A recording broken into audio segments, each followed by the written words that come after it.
So I'm now going to invite our panelists onto the stage, please. Okay, so this session is about the practicalities of adopting tech, experience, hints and tips. So this is where you will hear about how tech is used day to day in law firms and hopefully go home with some good ideas to take away. So I'm not going to read all the bios off. You can see our speakers here. So Marcus, Martin, Rachel and Tim, in that order. And they'll tell you a little bit about their role when they answer the first question. So remember, we want lots of questions from you, but I'm going to kick off with a few, but do start to think about what you'd like to ask. So the first question I've got for our panel is, how is technology already changing the way you and your firm operates? And I think I'm going to start with Rachel. Hi everyone. My name's Rachel Roche, and I'm the owner of Roche Legal Solicitors based in York and London. Tech has really helped move things on at a pace in our firm in the last 3 to 5 years, I would say, accelerated by COVID, of course, which has been excellent for us in many ways. For instance, clients being far more willing to use the tech that we already had in place. But it has certainly changed the way that we communicate as a team. I would say that's one of the biggest changes, and the way that we disseminate information and education across our team, and the way we onboard our new team members. We had to come up with a solution for onboarding new staff, whether they were remote or in-house. The experience is the same now, regardless of where anyone is based.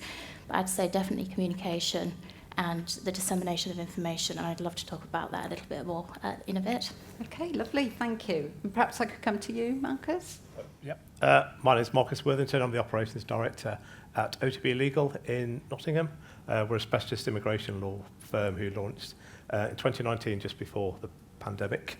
We've kind of lived in real terms the very rapid change in how we interact with our clients. Initially, it was 60-70% was in person.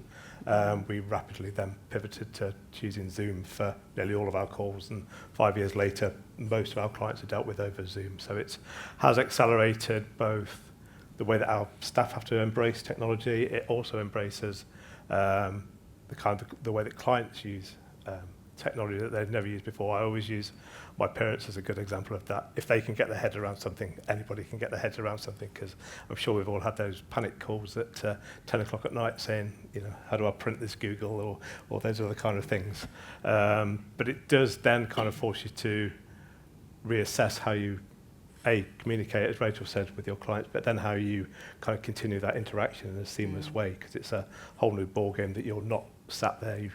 It's more difficult to get across some fairly complex things if you're not in person with them, if you're using Zoom, and how we're evidentially quite heavy as an immigration law firm. There's a lot of documents going backwards and forwards. So how can you make that as simple a process as possible for clients? And that's, particularly over the last 2 or 3 years, that's something we've really tried to work on. Mm-hmm. Okay, and Tim? Hi everybody, I'm Tim. I'm the Finance and Business Development Partner at Josiah Hinks Solicitors in Leicester. And I'm also a co-founder of a startup called Torch Legal, which is looking to sort of build a tool that generates wills and LPAs very smoothly for the client experience, and using AI to kind of build that from client input through to a drafted will to sort of aid law firms. And one of the biggest things for us in terms of technology has just been kind of looking at implementing it to remove all friction from the process for both client experience perspective, but also for internal perspective. Admin is one of the bugbears of most lawyers in the country, and regulation has only increased that over the last 20 years. So it's kind of, technology is a really useful tool for kind of smoothing out some of those processes, client onboarding, things like, even simple things like taking payments. One of the biggest sort of wins that I've had over the last few years has been implementing a system that just simplifies the way that we take payments from clients. Because previously they'd phone up with their card details, nowadays they can input it all themselves through a portal. And simple things like that can actually help build credibility amongst other people within the business as well, because they kind of see the benefits for themselves. I think that really simple example, you can see how that just saves so much time. And, it's just such a simple win, isn't it? Really good. Brilliant, thank you. So, Martin, your organisation helps small and medium-sized firms to embrace technology. So perhaps you could talk about some of the issues you typically see when they come to you. Yeah, thanks. I'll perhaps just outline what we do Yeah, that'd be broadly. great. I'm running a project called TIPS, Technology in Professional Services, and it's an adoption accelerator. So accelerators have been around for 15 years or so and help typically firms like Tim's inventing new technology and trying to bring it to market. What we're looking at is the demand side, the adoption, helping firms to adopt technology which is already out there. In some cases, the kind of thing we heard about in the video presentation, Microsoft technologies that many of you already have, but in others, more specialist technologies that are specific to law or accounting, because we're working across both. So the examples that I should say we're offering support to various firms at various stages of maturity, and I might squeeze in an advert for that a bit later. The kind of things that people come along with are across a spectrum, really, depending on their degree of experience, from just trying to make sense of what's out there, because it's a kind of immature market for technology. So where do firms feeling like they ought to do something but not knowing where to start? That is law and accounting firms seeking to adopt technology. Others who are realizing they're going to invest in technology but need some strategic advice about where to concentrate, through to other firms who have thought it through, know they want to adopt technology X but need to overcome the organizational change issues or need a bit of funding to de-risk the investment. Because I think compared to the world I used to work in manufacturing, making capital investment at all is quite unfamiliar for many professional service firms. So helping get over that hurdle can be useful. Yeah, so I think it's fair to say we've got 4 tech enthusiasts here. Now, if there's someone sitting in the audience who, Martin, as you say, is sitting there thinking, well, I feel I ought to embrace tech, but I really don't know where to start. Martin would probably say, I'll ask Martin and they'll offer help. But because we don't recommend anyone, I'm going to ask the other panellists, perhaps, who have sort of embraced it in their law firms, how do you start? So I don't know, maybe Tim, you talk about an example. How do you start, embracing tech? Yeah, I mean, I think at times as lawyers we can kind of look at tech and be a little bit mystified. I was quite entertained by the fact that she had a demystifying AI slide there, and it didn't really feel like it demystified much for me. But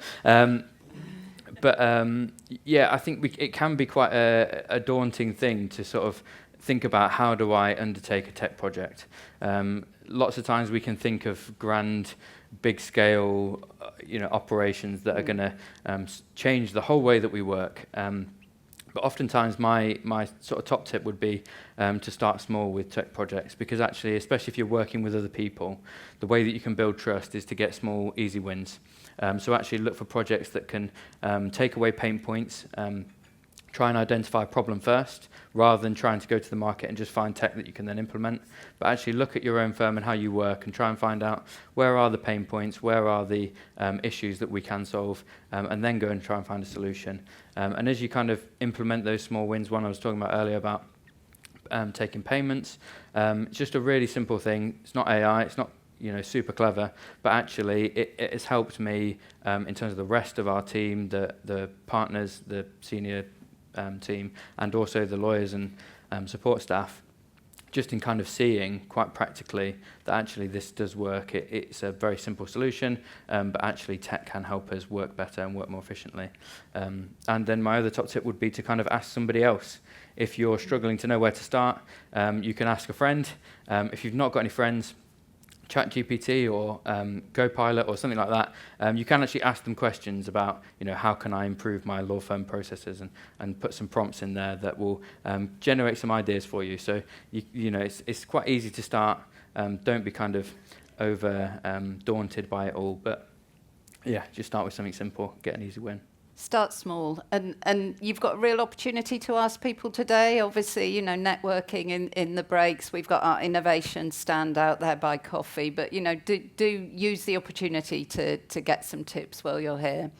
Rachel, have you got any top tips? For starting, Yeah. I was pretty much going to say exactly the same thing. Ask ChatGPT, but also, what is the most repetitive, boring thing you do in your business every day, and how can you make that less boring and repetitive, or give it to AI to do for you?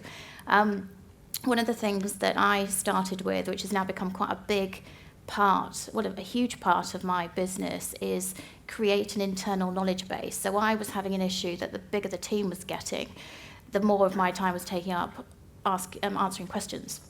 And so I needed a place to put my knowledge so that people could access that at any time. So they didn't have to ask me. So we just started, and I genuinely said to myself one day at my desk, just start, because it became this huge thing. But then if you just chip away at it, so we've ended up building an internal Wikipedia which has answers to pretty much anything to do with what you do and how you do your job day to day. So from answering the phone to how we do our intake to how we onboard our clients, anything. And if it's not in there and if someone asks me, I'll put it in there straight away. So that saved me an enormous amount of time, and it makes the team far more efficient.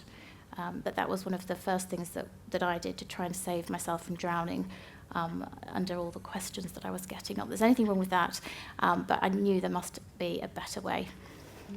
Yeah. Sorry, the one question I had, because I thought that was a brilliant idea. But what tool do you use for that? We use a system called Get Guru, but there are lots of other ones available on the market. It depends what you need it for and how you're going to use it. Brilliant, thank you. Marcus, any top tips? Yeah, I agree wholeheartedly with what Tim and Rachel have said, but the one top tip I think I'd put in there from recent experience with us is to really understand what the problem is. Don't just have a chat with them, actually sit down with a lawyer and say, show me that. Because we've done it recently where we've tried to get a better platform for speaking to our clients and moving documents across and assessing those documents. And one of the things I realised at a very early date is I had an idea of what the problem was, but actually sitting down there, spending an hour, 2 hours just sitting there saying, show me this. And it's not 100% different, but it's substantially different enough that if I'd have gone down a path of taking on a tech solution for that problem, probably wouldn't have resolved it as good as it could have done if I'd just taken that a little bit more time to really understand it. So it's about, I think, understanding that lawyers and tech people very often speak very different languages. So if you can find someone in your organisation that can communicate across those two departments, I think you're well ahead of the game. Yeah, no, that makes sense. And I think that is, I was going to come on and start to ask about some of the barriers, and I think that the tech firm and the sort of big sell and what does that actually mean, and you know, translating that I think probably is something that can be a bit of a barrier. But what other barriers do you think might be stopping firms from adopting tech, and how would you recommend that we overcome those barriers? Perhaps I'll go back to you, Marcus, immediately. Yeah, I think it's about having a good track record of resolving people's problems in quite a simple and clear way. It's about building up that history of having successful solutions. If you're trying to get people to change the way that they work and learn a new piece of program or whatever it may be, if that's against a backdrop of 10 terrible things that you've done previously and it's been a real uphill battle for them, your credibility is going to be on the floor. So it's, I think as Tim said, do those small things, get positive wins, get that buy-in from people. That's the biggest barrier. Tim and I were talking just before we started about a kind of we share a kind of a common owner of a practice management system, and our experience haven't been fantastic, shall we say, recently. And we're both aware that you're only one bad update away from losing all that hard-won credibility. So it's a constant battle to kind of get that credibility and take people along with you. So win them over with your small, quick win. Yeah. And Martin, you talked about it's quite a capital investment, and I guess that's another big barrier, isn't it? You're having to you're investing a lot of time, a lot of money, but also time in terms of embracing the tech. So I guess what would your sort of tips be in terms of overcoming barriers? If you embark on that investment, how do you take people with you? Yeah, and I think it's building on what everyone else has spoken about, really, the work we've done in the past. The firms have done things like introduce a chatbot that just helps internally to get buy-in to using it, to learn about the tech. So simple things like asking HR how many days holiday have I got left, all those annoying little admin tasks. So it's through using them in that softly way for those sort of business of law rather than practice of law applications, then it can help people see what the benefits are in terms of freeing up their time to do the things they became lawyers to do. So that helps. And then it's about, I suppose, trying to quantify that, bring in the value to the surface and gradually helping people understand what the benefits of investment will be. And I think it's pointing to other case studies. So I think the firms where we've seen adoption propagate is where you can latch on to someone who's an enthusiast, and often it's these people who can talk across both the technical and the practice area, who can move around the firm or do road shows or demonstrations that help people see what could be applied elsewhere. So I think it's that bottom-up proliferation rather than the top-down diktat that really works. Yeah, no, that makes sense. And Tim, you talked about that a little bit as well, and getting people on board. Anything else to add in terms of overcoming the barriers? So I think as a sort of a small, medium firm, we found that budget is a big issue, a big constraint, and also just the resources you have at your disposal. I think there's bigger firms out there that can afford to have large IT departments with specific developers and development teams that are looking at sort of implementing all of these sorts of tools that we're seeing coming in, AI and specific tools and things like that. And that is a challenge for smaller law firms. Not exactly sure how we always get over that. I think collaboration is a key one, just coming back to it from earlier. Actually helping each other and sort of talking with peers and discussing what's worked well can help sort of de-risk some of the technology projects, because actually you're talking to somebody who's been there before, maybe has some experience. And then the other thing really is just the level of knowledge that you have within the firm as well. A lot of smaller firms will not necessarily have a lot of tech enthusiastic lawyers within them.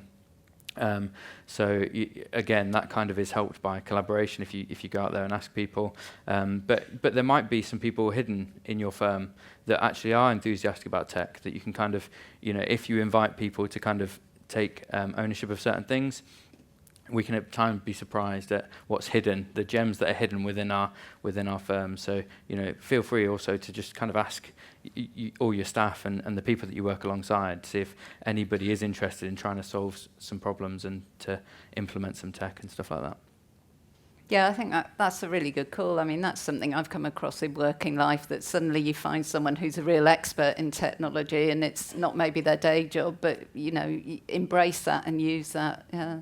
I think, Rachel, you've embraced the tech enthusiast, haven't you? So I think you're one yourself, but also you've actually gone down that recruitment route.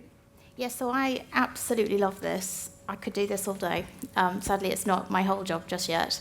But I often joke that tech doesn't love me back, because it is not an easy thing to get into, and it's changing so rapidly as well.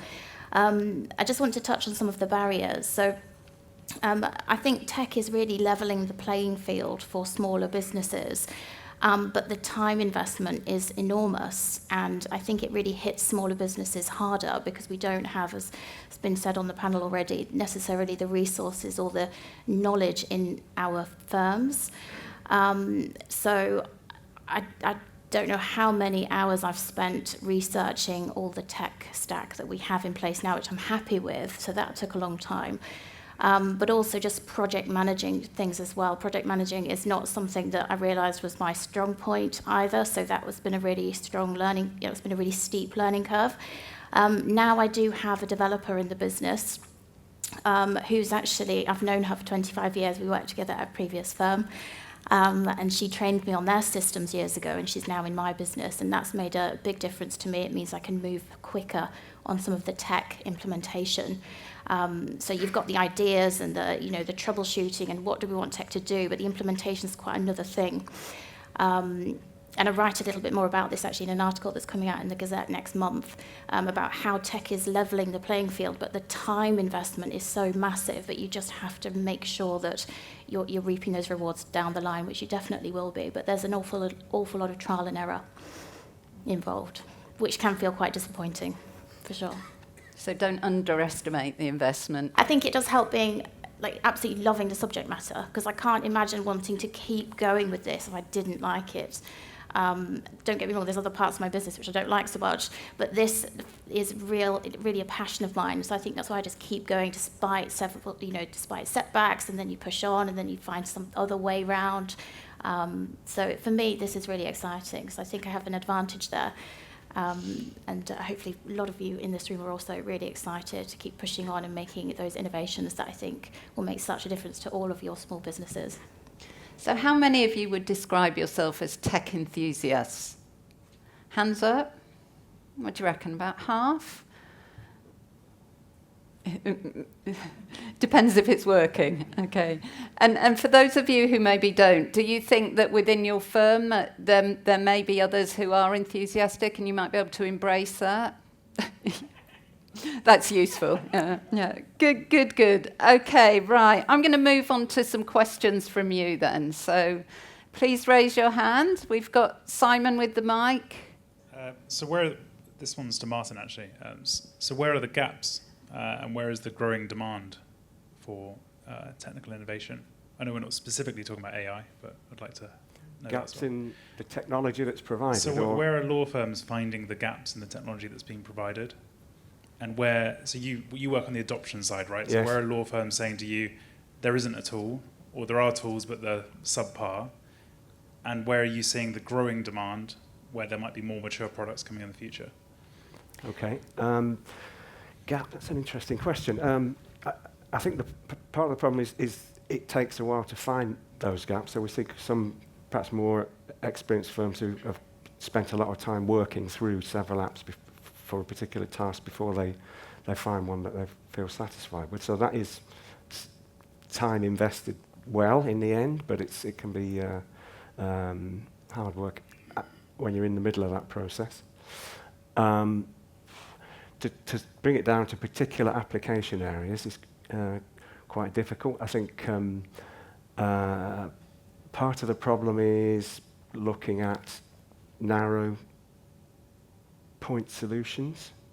That's the way that the market is at the moment. There are a lot of point solutions for particular tasks, and I think it's often the joining those together with existing systems or point solutions for other tasks that is still a problem the industry has. Well, maybe the industry has to solve that, or maybe it won't go the way of enterprise systems in other kinds of sectors where SAP or whatever it is the answer. So I think that's what we see with firms, for example, coming on our program to use Power Automate to do certain things. Right, we can do that, but how do I connect it to this? How do I connect it to that? Is the problem that often crops up and then needs solving with a bit of extra investment or effort. But I think there are lots of people out there developing solutions for this and this particular task.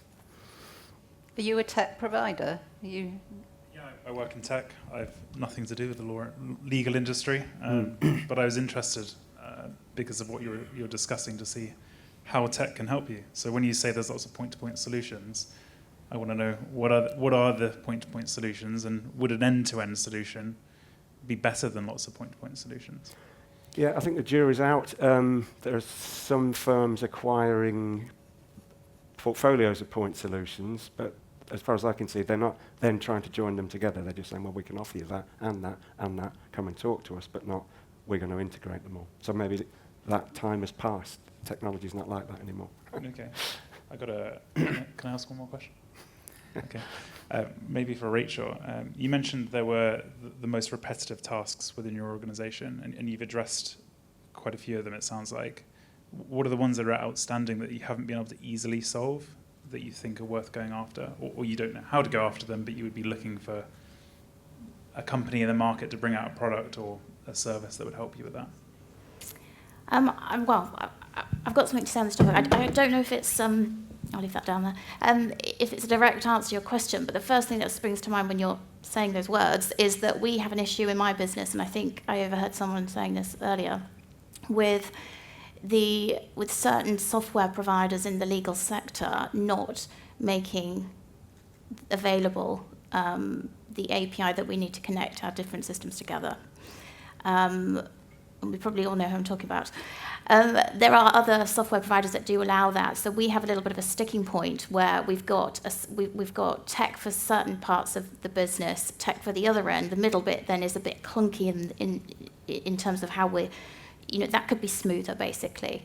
I suspect most, if not all, software providers will realise the benefit of having that connection available in the future, but unless you're a developer yourself, you can't get access to that. So one of the solutions could be that we have some sort of consortium of lawyers developing a product so that we can all have access to their open API or something.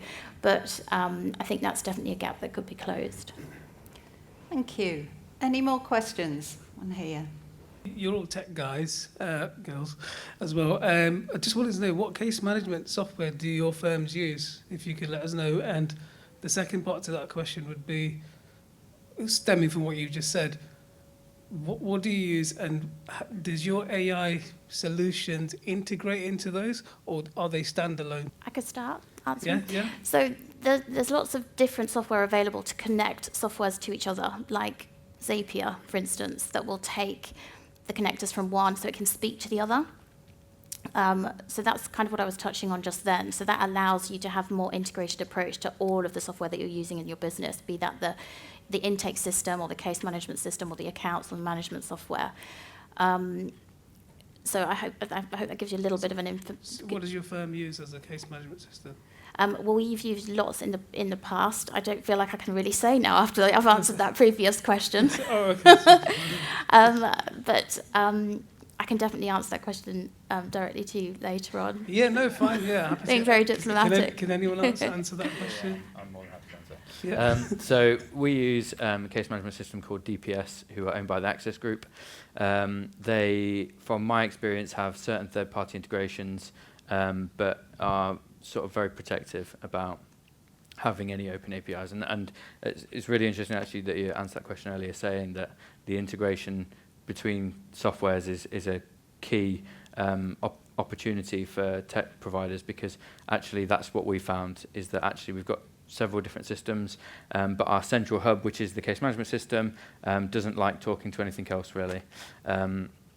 So we'd be super keen to look at a case management system which actually opened their APIs up and had webhooks and stuff, so that both we ourselves could draw stuff out of it and use it more effectively with other integrated platforms, but also so that kind of opens up the access for us to have other products that are really useful. At the minute we've got HubSpot, for example, for our CRM, and DPS for our case management system, and not in any functional way will those two talk to each other.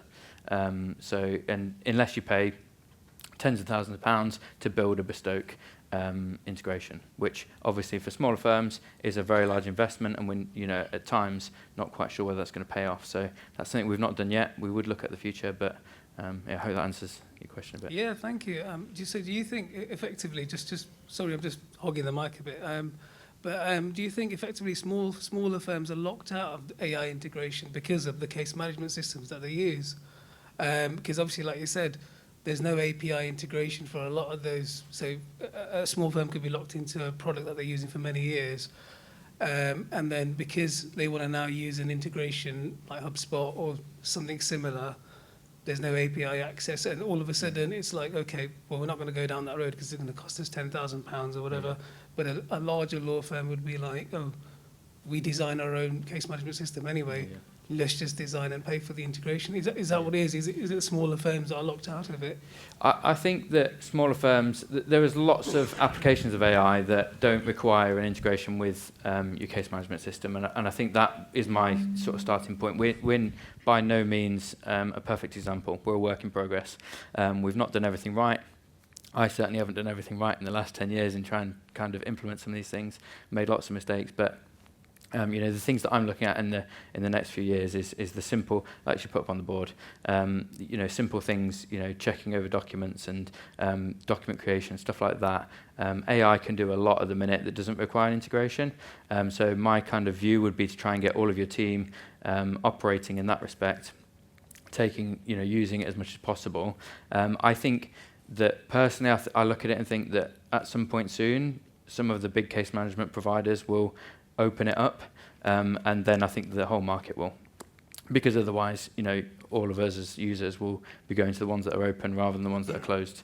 So I think all it takes is kind of a couple of first movers to sort of break the trend, and then hopefully it'll open up. But in the meantime, there's loads of stuff that we can look at in terms of AI and helping us work more efficiently. The things that you solve using your existing technology are not completely redundant. The time and the investment that you've spent there will still work and still be really useful when you're moving around providers. But in terms of integrations and things, I think from my point of view, it was the lack of understanding at the time. I hadn't quite appreciated how we were going to develop all of the tech stack going forward. And then when we got to this sticking point with our case management system, it was like, okay, right, well, we can deal with that for the moment. I think they will open up their access. So we've had to be inventive with our workarounds, which I think is still a valuable exercise.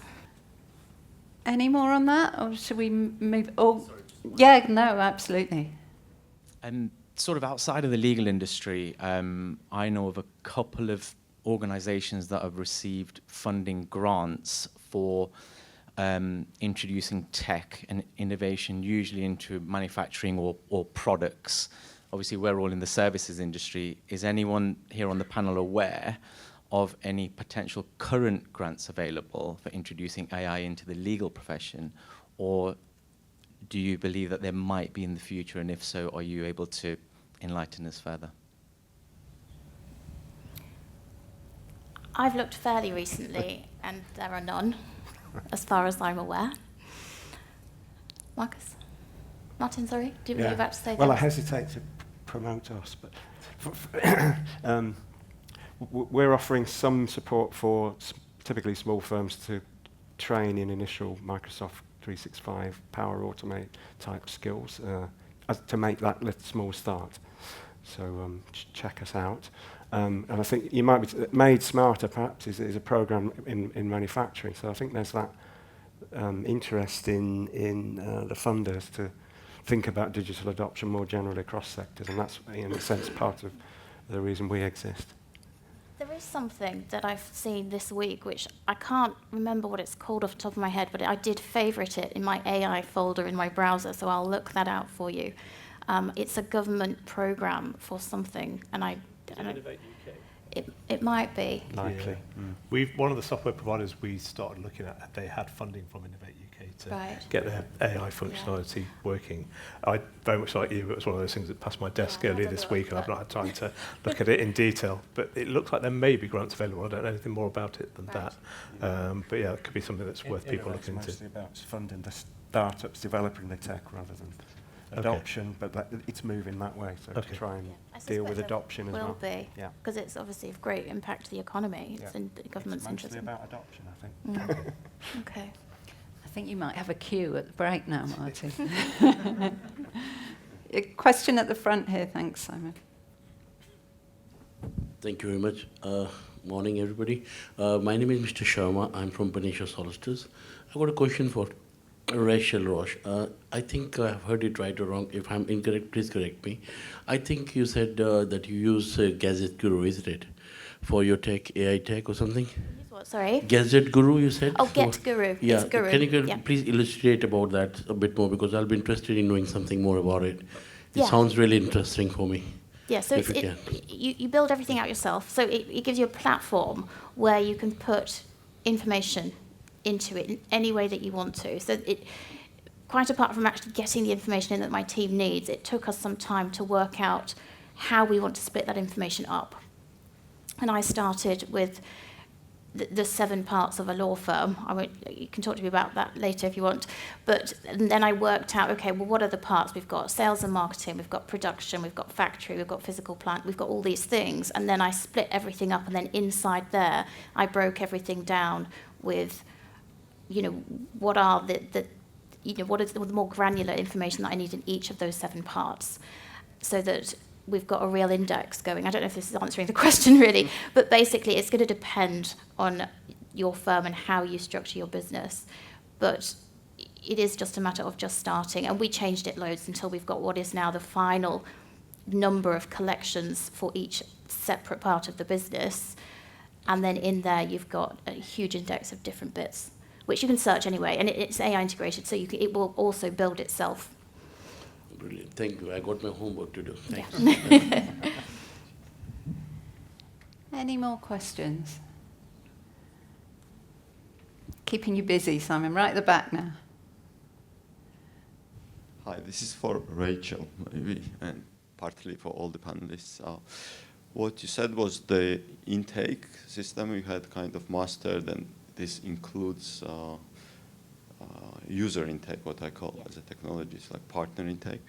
Can you describe the anatomy of the process, and how do you manage to kind of, streamline this process into technology, and how I think 90-something% of firms struggle with this. It's the biggest gap I've seen in all the firms, and if you could kind of share with us, like, what platform or tools did you use to kind of, and how it works, the actual anatomy of the process.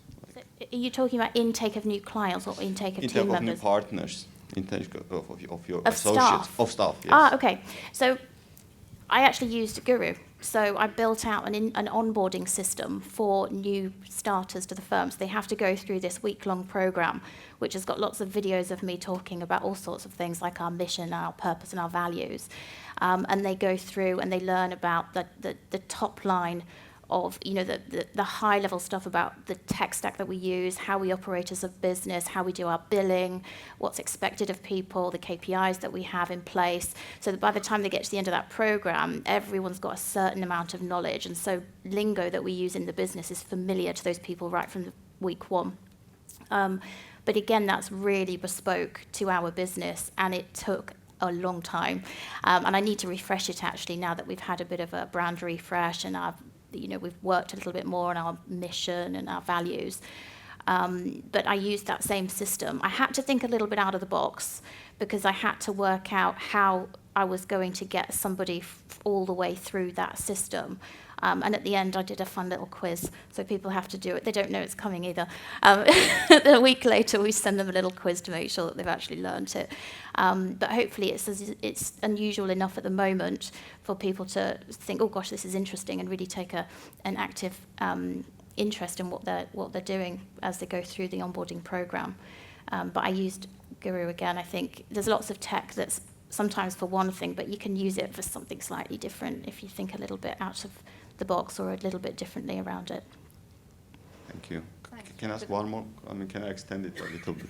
What I meant was more like from system perspective. So if you want to imagine, like, when a new lawyer starts working for you, like, where do you enter this information? And then, for example, when they leave your firm, like, who do those clients go to? Or who do those matters go to? And do you have this automated in your, because you seem quite a technology kind of guru. So in the case management system, there is a bulk assign of cases. So if somebody leaves, you can bulk assign all their matters to a new fee earner in whole or in part, if that's not what you mean.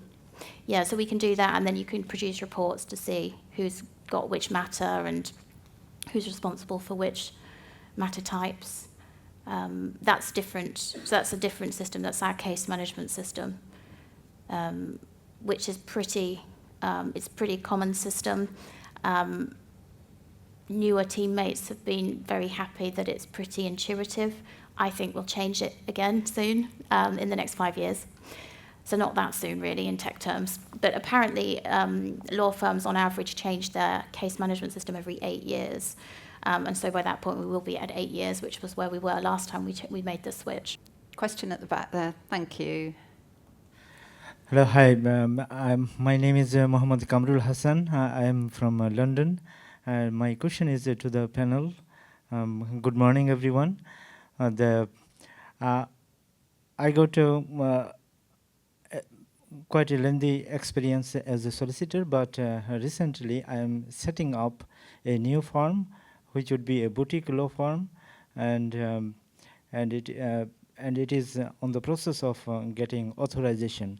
I got a contract with Leap, and in the contract it says that it would be supported by AI, and subsequently the document will be checked by a real lawyer within their board.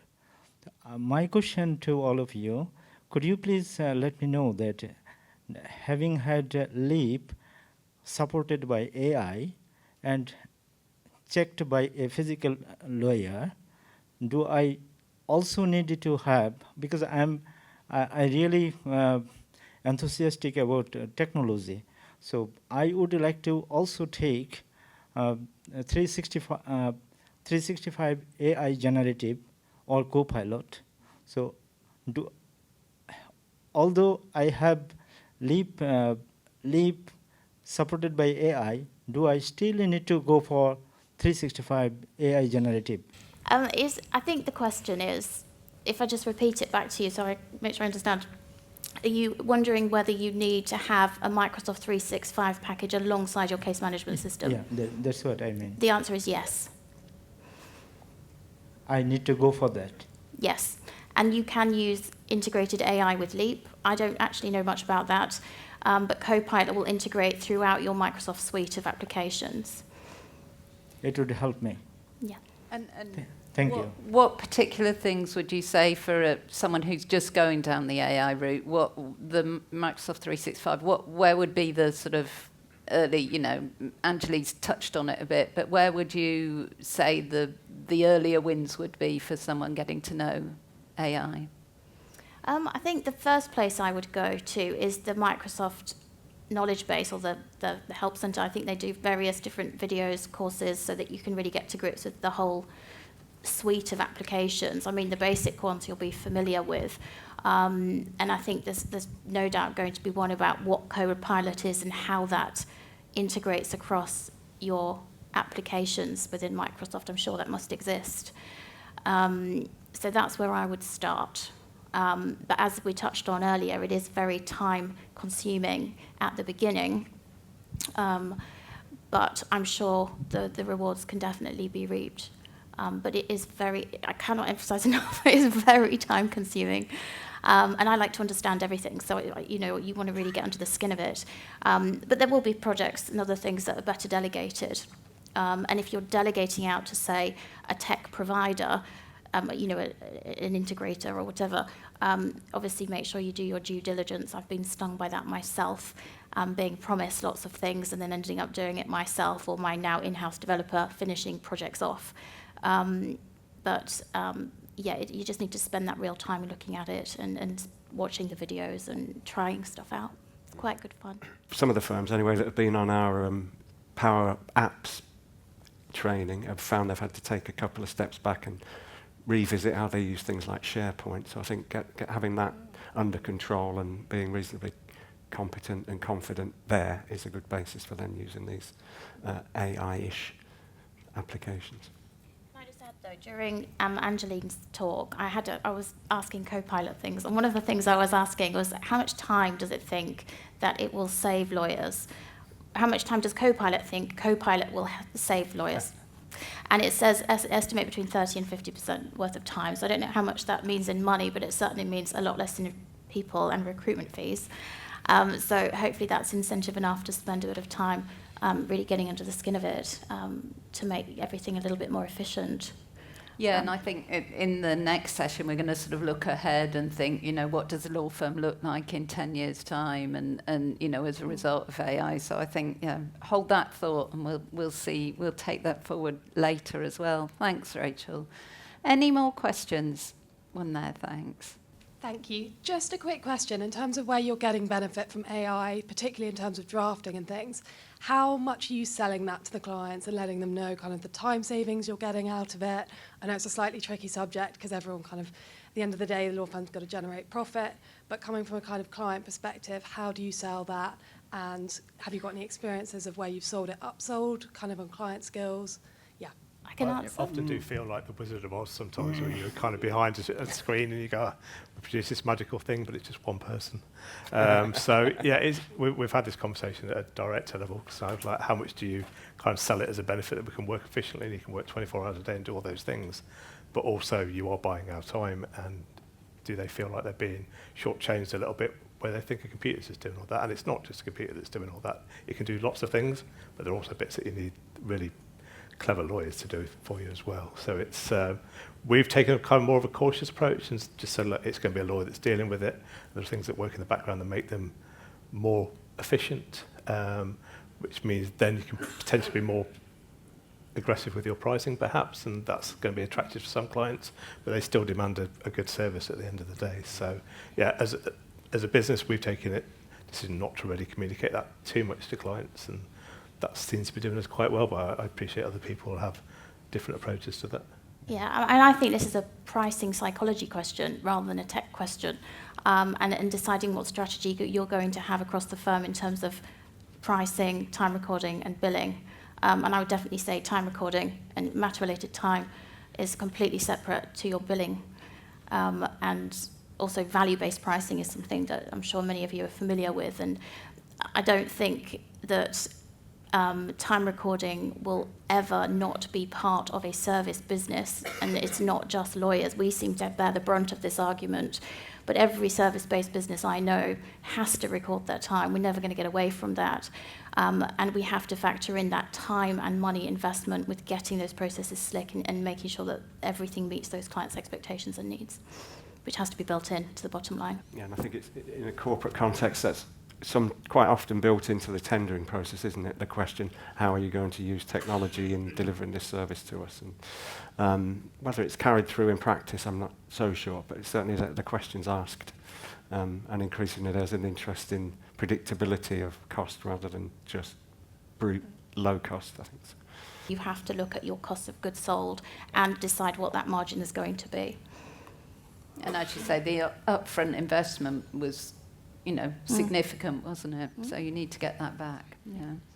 So in terms, because you've touched a bit on clients, and you certainly talked earlier, Marcus, about, well, you talked about your parents, but I was just wondering in terms of resistance from clients to tech, and how much resistance you've had to things you've tried to implement, and how you've overcome that.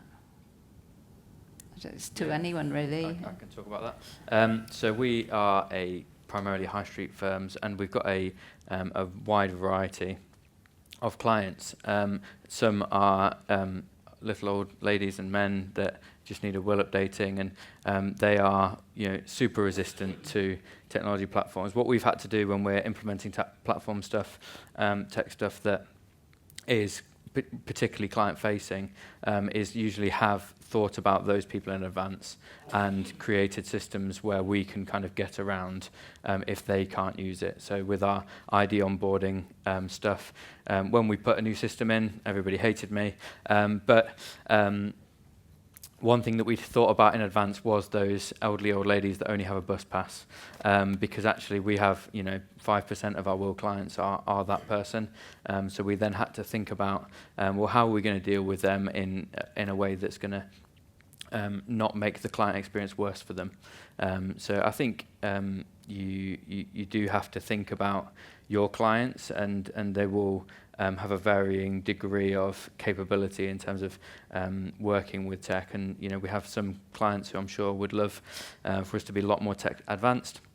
That's not where we are currently, because we have that wide range of client base. But yeah, I don't know whether anybody else wants to.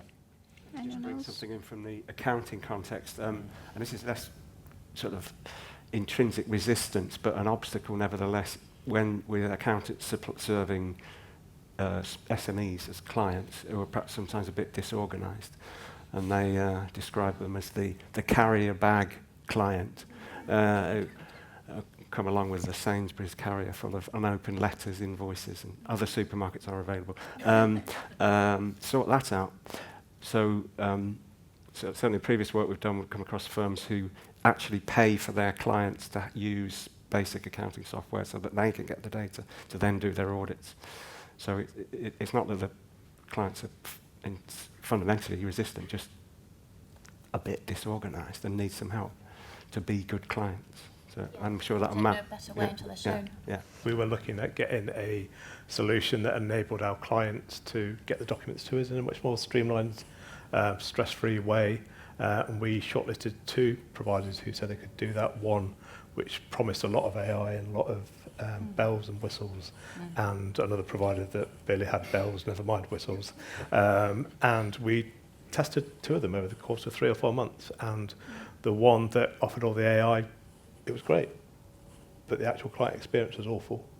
Whereas the other one that was simpler, cleaner, didn't do half as much and still needed a lawyer's input more than the AI solution. It was great for clients.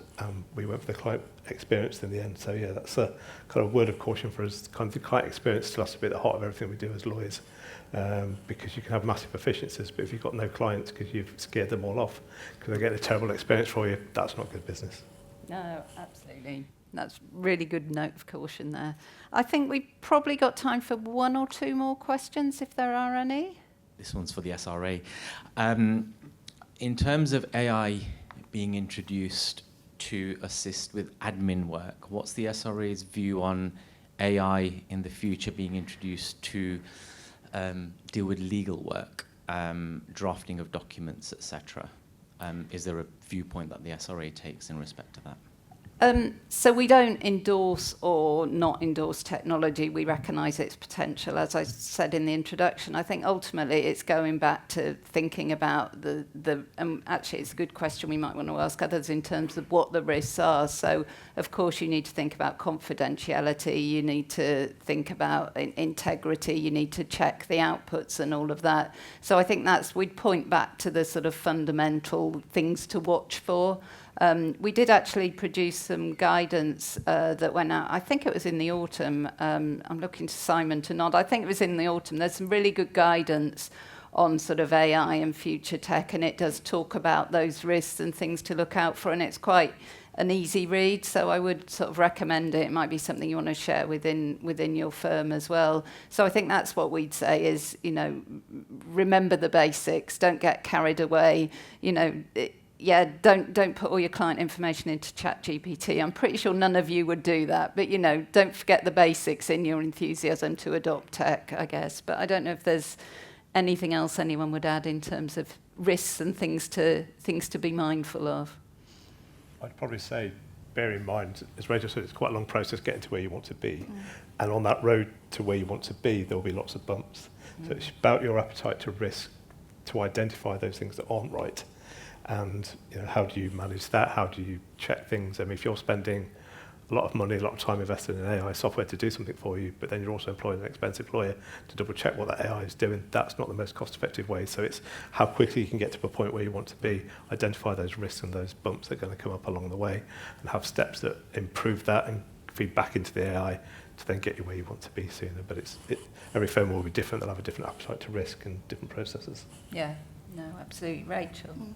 I just wanted to add a final thought, just whilst it's in my mind. I made an off-the-cuff comment earlier about how we could save on recruitment fees and people. I just wanted to add to that I think that AI will definitely generate lots more jobs as well, but I think the composition of a law firm will look different. So in my future organisational chart, for instance, I have an AI integrator, whereas before I might have had a lawyer and an assistant or something. It's going to just look completely different. And I also just want to add as well, something that was brought up on the panel in Manchester was about our lawyers techies. I don't think they are. I think the job of designing the tech and implementing the tech is a completely separate role to that of your lawyers, and so never expect your lawyers to be getting on that bandwagon, but they do need to be enthusiastic about the adoption and how they will be using that to help them with the production of their legal work. So I just wanted to add those two final things from me. Thank That's you. great, thanks. So I think we'll end by just going back, and you might want to reiterate something you've said earlier, but a sort of final practical tip or bit of advice, just in a short sort of something for everyone to take away. I'll maybe start with you, Tim. So I would probably say a final tip would be, if you don't know where to start, go and ask ChatGPT for 10 ideas as to what you can do to implement technology and AI in your business. One thing that we used actually recently, which surprised me pleasantly, was a AI called Fathom AI, free piece of software which will take notes and record your meetings. So if you've got client meetings or internal meetings, and it will give you a nice little summary of all the points and at what section each section starts, and it gives you a transcript of the whole meeting as well. So little things like that are just really easy. Implementation projects that can kind of just help you where previously you might have done it by hand. Okay, thank you, Rachel. And I think then moving on from that, in terms of deploying a project or implementing a project, I found it really helpful to get some understanding of basic project management and also process map things, so that when you're building stuff out, you've got a diagram. I'm very visual, I'm sure everyone's different, but I like to see what we've done. And so we process map and diagram everything out in the form of infographics and flowcharts, because that really also helps me to demonstrate to the team how these things work. They don't need to know how the tech works, but if they can see the benefits, then it makes everybody get on board that little bit faster. Okay, thank you. Martin. Am I allowed a two-part answer? Okay, yeah.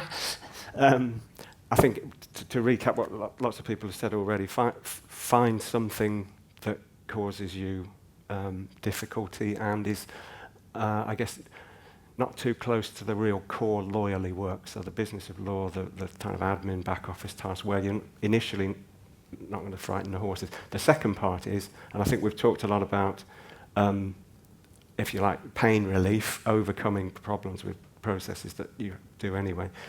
An awful lot of what I've seen is about finding that once you're using a technology, you can offer new services and change the business. And so, as Rachel said, it's not about reducing headcount, it's about changing the mix of jobs, but also growing the business by offering advisory services instead of just compliance or routine lawyering and accounting.